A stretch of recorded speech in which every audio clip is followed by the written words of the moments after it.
La villa des ombres, silencieuse. Willy n'avait jamais eu peur du noir.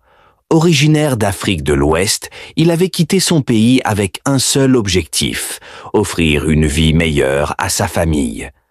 Installé au Canada, il travaillait dur, très dur.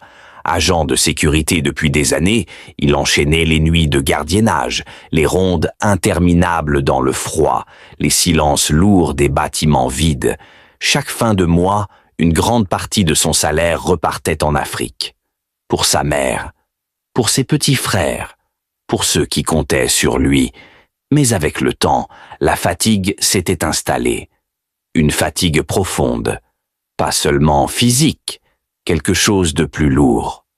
Un soir, après une longue garde, Willy prit une décision. Il allait changer de poste.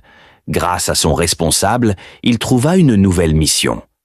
Moins intense, pensait-il, du gardiennage de villas luxueuses pendant l'absence des propriétaires. Des rondes, un peu de jardinage, de la surveillance, rien de dangereux, du moins en apparence.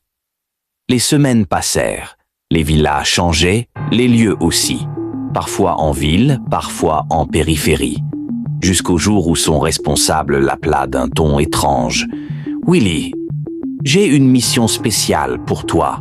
Une grande villa, isolée, bien payée. » Willy accepta sans hésiter, mais il ne savait pas encore que cette mission allait changer sa vie à jamais. La villa était immense, située à l'écart de tout, près d'une forêt dense, presque étouffante. Les arbres semblaient trop proches, trop silencieux. Le vent ne passait même pas entre leurs branches. Quand Willy arriva avec son collègue Philippe, un homme calme mais très rationnel, ils restèrent un moment devant le portail. « Tu sens ça ?»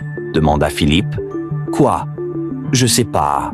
Une ambiance bizarre. » Willy haussa les épaules. Il avait déjà vu pire. Ils entrèrent. À l'intérieur, la villa était froide. Pas seulement à cause de la température. Non, une froideur qui semblait venir des murs eux-mêmes. Philippe trouva rapidement le poste de contrôle, le PC sécurité, avec plusieurs écrans de surveillance couvrant toute la propriété. « On fait comme d'habitude, » dit Willy. « Ronde toutes les heures. On alterne. » Philippe acquiesça. La première heure passa sans incident, puis la deuxième. Le silence était pesant, trop pesant. Vers 2 heures du matin, Willy était en ronde extérieure. Philippe surveillait les caméras. C'est là que tout bascula. Sur l'écran, Philippe fronça les sourcils. « C'est quoi ça ?» Derrière Willy, quelque chose bougea. Une forme, une silhouette, floue, mais humaine, très humaine. Philippe se redressa. « Willy, tu m'entends ?»« Oui, je t'écoute. »« Ne bouge pas. »« Pourquoi ?» Philippe fixa l'écran. La silhouette était toujours là, juste derrière Willy, immobile. « Il y a quelqu'un derrière toi. » Willy se retourna brusquement. « Rien. »« Arrête tes conneries, » dit-il. « Je te jure que non. Il est là. » Philippe zooma. Son cœur se serra. Le visage de la silhouette n'était pas normal, pas de traits précis, juste une sorte de vide sombre. Willy, il est encore là, mais il n'y a personne. Le silence. Puis soudain, l'écran grésilla. La silhouette disparut. Willy accéléra le pas. Il commençait à se sentir mal, très mal, comme si quelque chose le suivait vraiment. Quand il rentra dans la villa, il sentit une odeur étrange, une odeur de produits chimiques, et quelque chose d'autre, quelque chose de métallique, comme du sang. « Philippe ?» lança-t-il, pas de réponse. « Philippe ?» Toujours rien. Au PC, Philippe fixait les écrans, paralysé. Toutes les caméras affichaient la même chose, des silhouettes, partout, dans les couloirs, dans les escaliers, dans les pièces, des formes blanches et d'autres complètement noires. Certaines semblaient ramper, d'autres restaient debout, immobiles, et toutes regardaient vers la caméra. « Non, non, non !» murmura Philippe. La radio grésilla. Philippe, réponds. Il tenta d'ouvrir la porte du PC. Bloqué. Il tira plus fort. Impossible. Comme si quelque chose la retenait de l'autre côté. Pendant ce temps, Willy avançait dans un couloir sombre. Les lumières clignotaient, puis s'éteignirent. Noir total. Son cœur battait à tout rompre. Puis, une main froide se posa sur son épaule. Willy hurla. Il se retourna.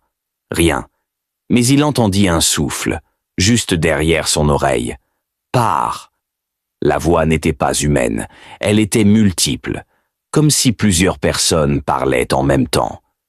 Willy recula, puis il les vit. Des silhouettes, blanches, noires, certaines avec des visages déformés, d'autres sans visage du tout. Elles sortirent des murs, du sol, du plafond. « Philippe !» cria Willy.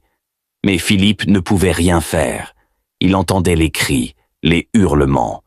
Mais la porte restait verrouillée. Les écrans montraient Willy courir dans tous les sens. Poursuivi.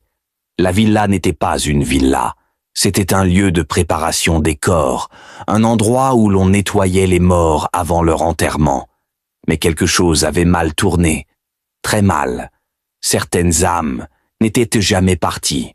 Et maintenant, elles étaient réveillées. Willy courait. Mais la maison semblait changer, les couloirs s'allongeaient, les portes disparaissaient, les fenêtres montraient la forêt. Mais une forêt différente, sombre, vivante. Une silhouette noire apparut devant lui, plus grande que les autres. Elle ouvrit lentement une bouche, immense. Un cri en sortit, un cri qui n'était pas de ce monde. Willy tomba au sol, il ferma les yeux. Pitié, puis, soudain, silence. Total. Le matin, les secours arrivèrent, alertés par Philippe, enfin libérés après que la porte se soit ouverte, toute seule. Ils trouvèrent Willy dehors, assis, immobile, les yeux ouverts, mais vides, comme si son âme avait été aspirée. Philippe ne parla plus jamais de cette nuit. La villa fut abandonnée. Définitivement. Certains disent encore que la nuit, près de la forêt, on entend des cris et qu'une silhouette d'homme court encore, sans jamais trouver la sortie. Certaines portes ne doivent jamais être ouvertes et certains lieux ne sont pas faits pour les vivants. Les histoires de Wadol